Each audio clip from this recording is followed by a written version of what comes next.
Why do you putt the way you do? Why have you chosen this technique and why do you use it now? Is there a better way to do it? Let's tee it up.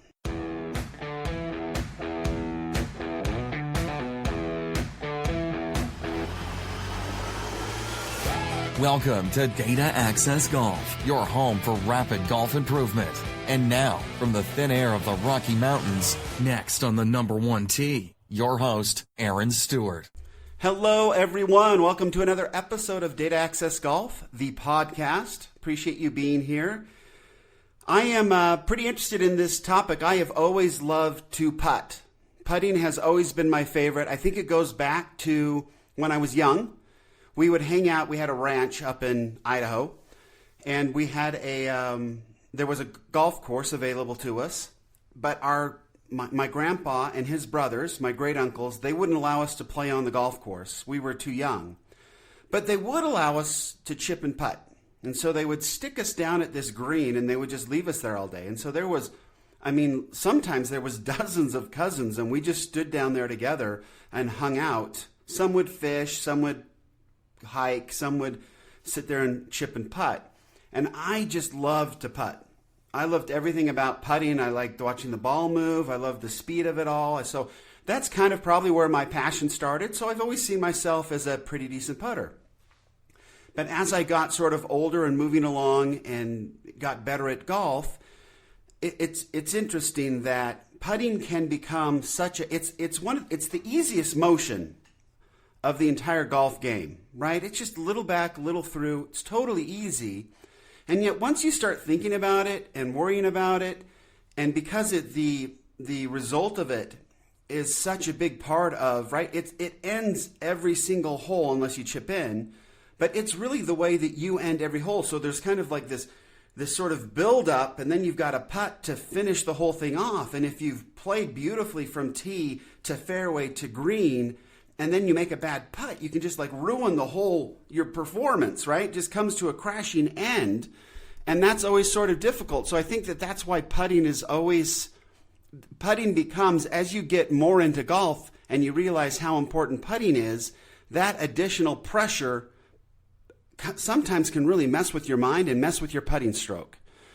So over the years, I was just driving in to work this morning and I heard Michael Breed on his show talking about Jordan Spieth, and Jordan Spieth's struggles with the putter are, at least recently, are well known. And they talked about, his different stats through different rounds, which is, of course, fascinating to me as a data hound. But as I was listening to this, they got to a point where they started discussing, why did Jordan all of a sudden go left-hand low? Why is he looking at the hole?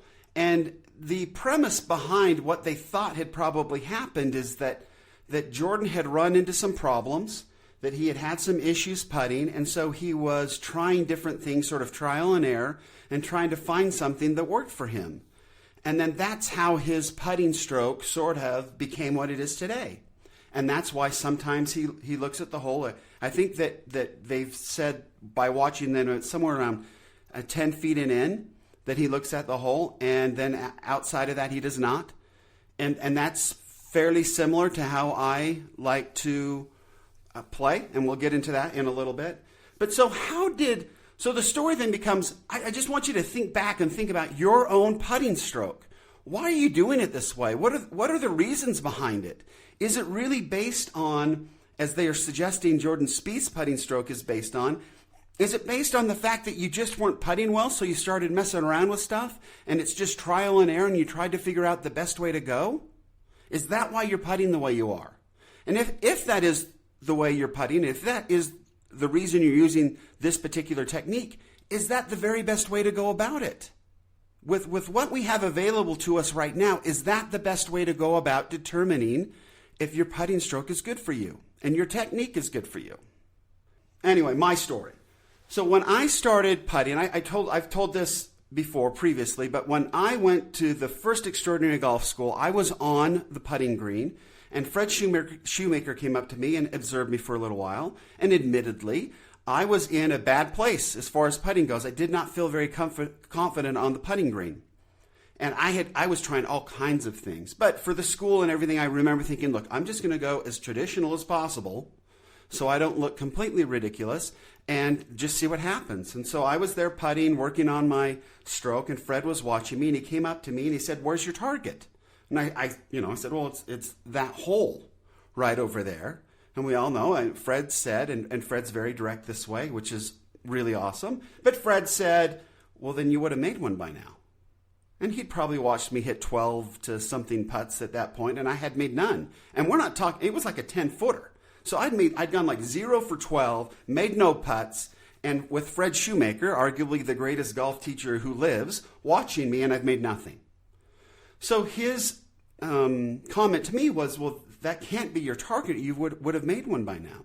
And then he proceeded to have me look at a Nike swoosh on one range ball, and he said, "Okay, that's your target. With this next putt, hit that."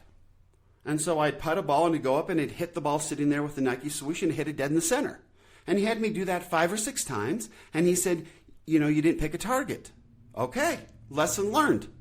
So for any of us, when we're on the putting green, we need to make sure that we actually have a target in mind, right? And that's pictured, and that is very distinct in our minds, what that target is. Now, for me, it's evolved now, where now a target for me on the golf course is usually some sort of, it's somewhere on the front of the hole where I want the ball to enter the hole. That's usually a target for me. So if I have a large breaking putt from right to left, it's going to be on the right side of the hole. I'm going to see something there, and I'm going to picture the ball sort of toppling over whatever that target is. And that's what I see in my mind. Now, to step back and go to technique. So that was great. I left Extraordinary Golf. I went back. I putted really well for a couple weeks, and then, boom, it started to go bad again. Well, one, I realized I wasn't really focusing on a target. That was easy to get back to. But then I started thinking, hey, when I was looking at, the target, the Nike swoosh back when I was at Extraordinary Golf, I could hit that every time. So I started to, based on previous results, based on previous performance, I started looking at the hole. And I started looking at the hole for every putt. And it went well for a little while.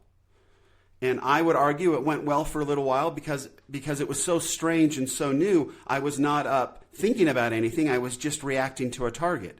And my body was making that work for me. Well, over time, you know what? That didn't work anymore. I started thinking about stuff, and the technique of looking at the hole became very ordinary to me, not interesting. And so I stopped making putts again. And now I'm back to the same. Now I'm looking at the hole and I'm not making putts.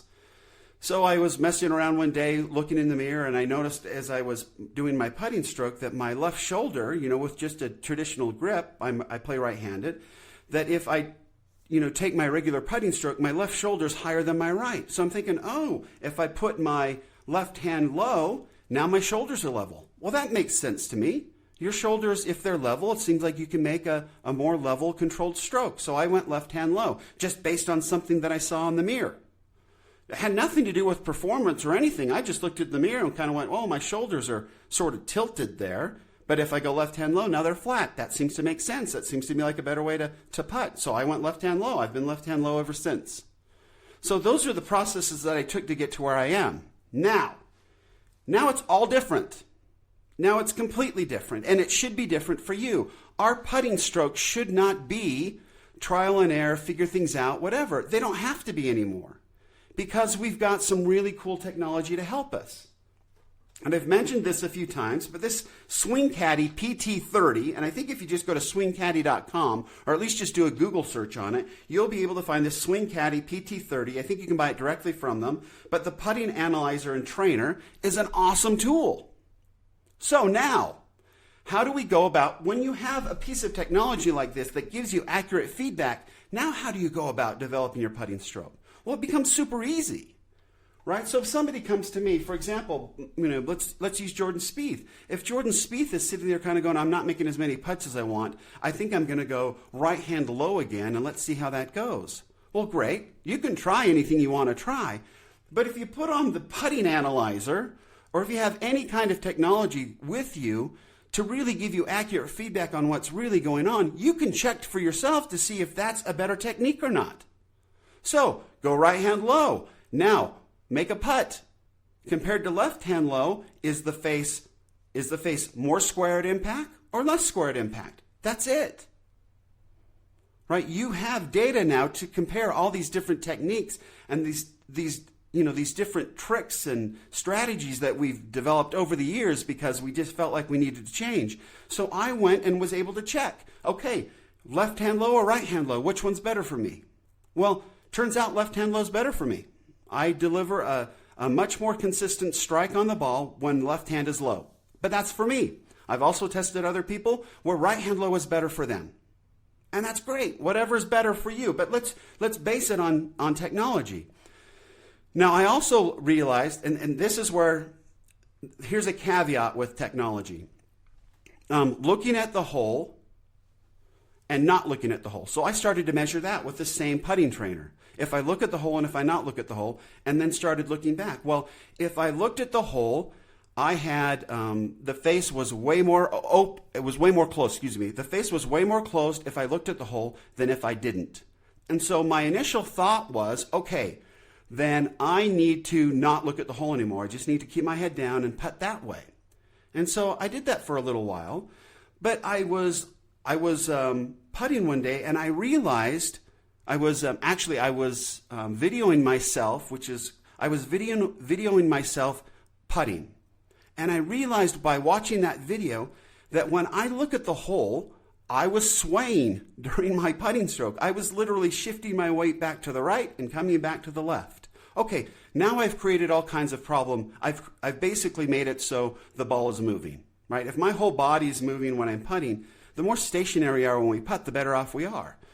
So that was adding a variable to the looking at the whole putting stroke that I wasn't taking into consideration when I analyzed the benefits of both.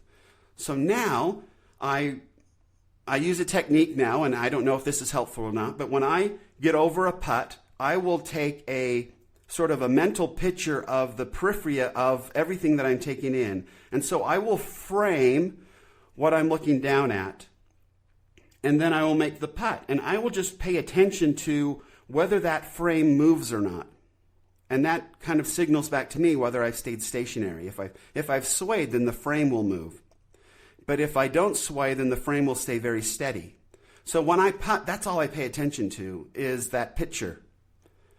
And I don't know necessarily, Tiger's always talked about putting into a pitcher. I don't know exactly what that means, but for me, putting with a pitcher means I just take a kind of a quick view periphery of all of everything that I can take in from my vision, and I make sure that doesn't, well, I don't make sure, but I just experience if that changes or not during the putting stroke. And if it doesn't change, then I've stayed very still. And if I've stayed very still, chances are I've put a pretty good stroke on the ball, and chances are that I either made it or I came very, very close. It also serves as a second benefit in that I am not paying any attention to my stroke. I'm not paying any attention to really anything other than I've picked a target, I've identified a target, I get my periphery picture, and then I make the stroke. And that's it. And that has turned out to be a very effective way for me to putt. So I was able to take this putting analyzer, put it on the putter, and once I got control of my swaying, I was able to then compare apples to apples and see which putting stroke, looking at the ball or looking at the hole, was more effective for me without moving. Turns out, looking at the hole or looking down at the hole, pretty much identical. It doesn't really matter, right? So at that point, it becomes preference. And that's where I've developed this. If I believe I should make it, which is really right 5 feet and in, then I'll look at the hole. Right, for some reason, the only thing that's different for me when I look at the hole or when I don't, if I'm not swaying, is aggressiveness. When I look at the hole, I make a pretty aggressive putt. It goes in with pretty good pace. But when I'm looking at the ball, it's one where it just kind of gets up the hole and kind of dies there, which is a great way to lag putt. So that's how I've developed my putting stroke, but it's based on data. It's based on feedback. So any of you out there who have beautifully created a putting stroke out of thin air based on trial and error, I would recommend getting something. And I know that there is you've got the swing caddy that I like and really love, but you've also got the blast analyzer that I'm looking at right now, charging on my desk, which also works really well on the back of a putter. The only issue with that is you have to have a mobile phone with you in order to analyze and see the numbers, where the Swing Caddy, it's all on the display on the device that's on your putter. So you make a stroke, you just lift up your putter and look, and you've got the readout right there in your face. Really quickly, you've got instant feedback. It's really great. With the Blast, I've used it and laid my phone on the ground and looked at it that way. That's one way to do it as well, but you have to go through all the connection, blah, blah, blah, to get it set up. So I prefer the Swing Caddy, but both are great. But use some technology, use some data, use some feedback to make sure that all the quirky, weird, little funny things that we do in our putting strokes actually work. So if you like to putt with 1 foot forward or 1 foot back, great, but make sure that that's the best way to do it and check it with technology. If you like to putt right hand low or left hand low, or if you like to putt with a claw grip or whatever it is, make sure that you've got the data to back that up. And putt the way that's best for you. The data doesn't lie. The data will tell you what's best for you. You just have to give it a chance. And so with putting, that's how I sort of figured it out. I know if you do the same thing and use these tools to figure it out, you will have a better putting stroke. And as we've always mentioned before, when you see the data and the numbers tell you that your putting stroke is in fact better when you do it this way because you have real data, that's confidence. And they always talk about confidence when it comes to playing good golf. And your golf will get better with increased confidence, and that increased confidence comes from better data and better feedback because it's proof that you're doing the right thing to make your game better. And that was a very secular argument, but hopefully it made sense. But anyway, thank you so much for joining us today. Please work on your putting over the long winter months. It's a great time to do it, but get some technology to give you the feedback to make sure that you're doing it exactly the best way for you. With that, signing off until next time. Remember, better data always means better golf, and please don't wear white belts. Thanks. Thanks for listening to Data Access Golf with Aaron Stewart. Check us out online at dataaccessgolf.com, and we'll see you on the next episode.